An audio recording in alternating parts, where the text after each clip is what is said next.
مرهقه طول اليوم وحان موعد الغداء، صح؟ في حد منهم بيعرف يطبخ اساسا؟ ماشي، غريبه. بالمناسبه كنت اسال كده دايما البنات اللي عندي اقول لها تعرفي تطبخي؟ تقول لي لا طبعا. طبعا تقول لي يعني انت منين ومستعد. الاقي واحده ثانيه طبعا يا سلام يا دكتور، بس انت لو جيت احنا بعرف اعمل واعمل. كانت حاجه غريبه ان انا اشوف البورسعيديه البنات ما عندهمش حته ان انا اعرف اطبخ. انا لسه بتقول لي انا بورسعيد، فيعني بصراحه ما كنتش اعرف ليه يعني. طيب نرجع لموضوعنا.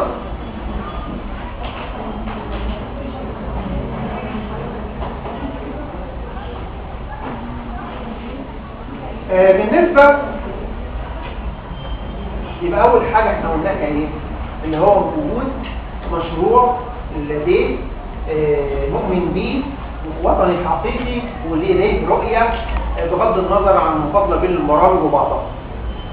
نيجي بعد كده خبره سياسيه وكفاح سياسي.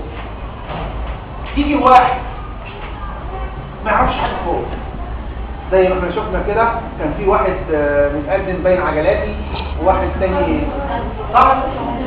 واحد صغير طبعا خبره صح؟ و يعني مصر كلها كانت هتمشي على 1.5.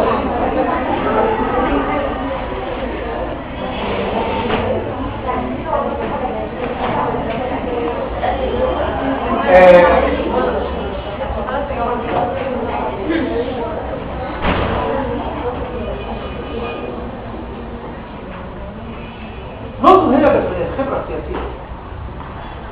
هو قبل الثورة كان مواقفه السياسية، كان مدافع عن حقوق فقراء، كان بيدافع وبيناصر ضعفاء، ولا كان مع النظام السابق واللي بيطبره ويدمره واللي موافق واللي يجوز الايام دي؟ فاكرين؟ وزراء وكانوا بيجوز صح؟ لما يجي واحد بقى افاضل هشوف لا بيبقى فيه لو عايز الصور اجيبها تستغربوا؟ لا والله موجود. ولا انت تفتكري؟ انا عايزه افهم ايه اللي هيعود عليا لما انا اختار، يعني حضرتك عمال تديني مواصفات الاختيار بتاعت رئيس جمهوريه وانا واحده بسيطه جدا مش ممكن رئيس الجمهوريه يلتفت ليا. يعني ايه الفايده من اني انا اقعد امقع عينيا واقعد ادور ما بين المرشحين عشان اختار؟ يا جماعه مش احنا قلنا في الاول خالص ان الموضوع عايد علينا؟ اول حاجه احنا قلناها ايه؟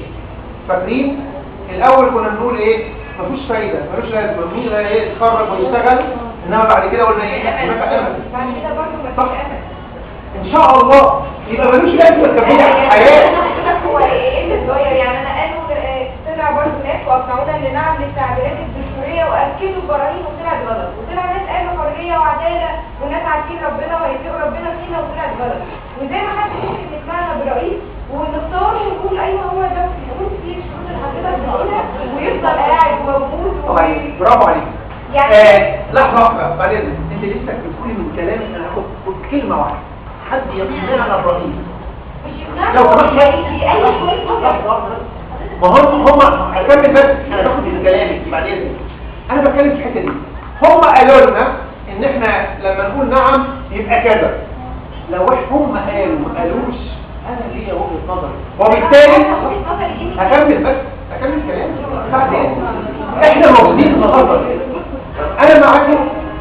احنا بنعمل ايه دلوقتي علشان ما حدش يبقى امشي وراه وهو قال لي يبقى في الاخر طلع غلط الوم عليه ومالوش لازمه؟ لا، النهارده جايين علشان نقول احنا نختار ازاي. انت نفسك تعملي عقلك وليكي خيار، والخيار ده انت ليكي مسؤوله عنه وعن نتائجه بس. بعد ومين قالك انك انت ممكن تختاري صح؟ انت بني ادمه وبشر مش ملاك، واللي احنا هنختاره هكذا. ولكن احنا بنعمل يا جماعه في حدود امكانياتنا وقدراتنا العقليه ونفسيه واجتماعيه. احنا مش ملاك، وبالتالي احنا النهارده جايين علشان نبقى عندنا وعي. والله الراجل ده بيتكلم ازاي اقدر احكم عليه، طب اشوف غيره. انما بدون معايير وبدون وعي ممكن واحد يتكلم عن كلام انا مش عارف ابعاده وبالتالي هيضحك عليا بسرعه وضحك عليا قالوا له هو مفيش فايده. طيب ما هو ممكن يكون كويس وتمام احنا اخترناه وطلع هو ده الصح فعلا اللي احنا كان المفروض نختاره، بس مجرد قعدته وتمكنه من السلطه دي يخليه يتغير. يعني هو المغزى المفروض يكون ان المده ايا كان حتى لو كان كويس وحتى لو عمل اصلاحات يتغير لان اكيد في غيره كويس. اتفضل. تمام كده انا موافق معاك جدا. هنا بقى يا ريت في الاول بس نختار الاصلح علشان بعد كده هو نفسه لو كان في سمات الصلاح ان هو ما يتمسكش بالكرسي. واخد بالك؟ طب هقول لك حاجه، ياما ناس لو نبص بره يقول لك خلاص السلام عليكم وانا همشي. البرازيل فرنسا عملت ايه؟ بسم الله ما شاء الله. عندك في تركيا يقول لك خلاص هي مره واحده السلام عليكم. واخدين بالكم؟ ناس عندهم قناعه، عندهم ان هو عنده رساله هدف حققه. لا شكرا جدا مش هتمسك الكرسي، انما ما عندناش غير احنا واللي احنا اللي عندنا ليه؟ علشان كلنا للاسف بنقلبه. يا سلام ده مصر ما فيش غيره، احنا مش عارفين من غيرك هنضيع. احنا مش بيحصل دي مصر وربطنا الشخص بمصر ومصر من غير الشخص مش هنته. لا لازم نتغير يا جماعه، خلي بالكم احنا مش عارفين. اصل تعرف هو لو كان شاف ان هناك حد يصلح انه يبقى نائب كان جاب مصر 85 مليون ولا 90 مليون ما فيهاش حد نائب. تخيلوا فجأة ما بقاش عايزين نائب، ده احنا عايزين رئيس. احنا ما خدناش على ان ايه ان احنا نعرف نتصرف او ندور وننقذ. كان بالمناسبة كان من الابجديات ان احنا عيب النقد.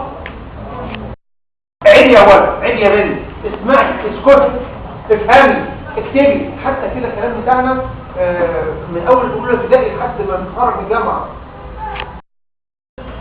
لا انت مش محدد، انت احد برافوكش صح. لو انت قمت عبرت عن رايك او نقدت احنا شايفين كده بقى خلاص. الوصول يا جماعه انا انقد ولكن في اطار الادب والاحترام والمعايير المجتمعيه اللي احنا واخدين على اساسها. ما جرحش ما سفهتش. واخدين بالك حاجات كتير.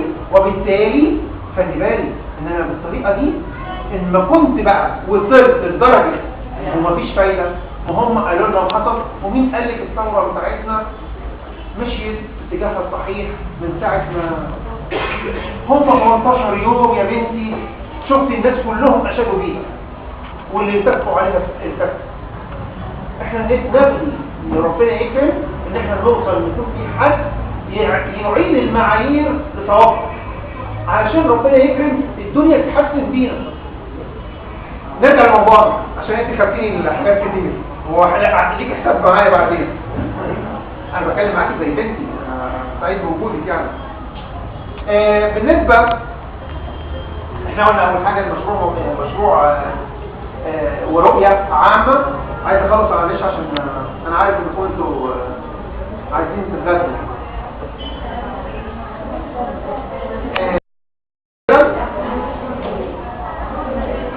قلنا واحد ايه؟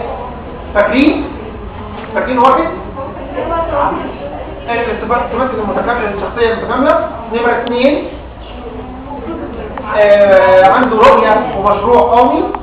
نمره 3 خبره سياسيه قبل الثوره. مواقفه ايه قبل الثوره كمان. ما يجيش يبقى هو ويعتدي ويقول ايه ويديها علينا الشرف والنزاهه وهو تاريخه منيل ب60 نيله. نيجي بعد كده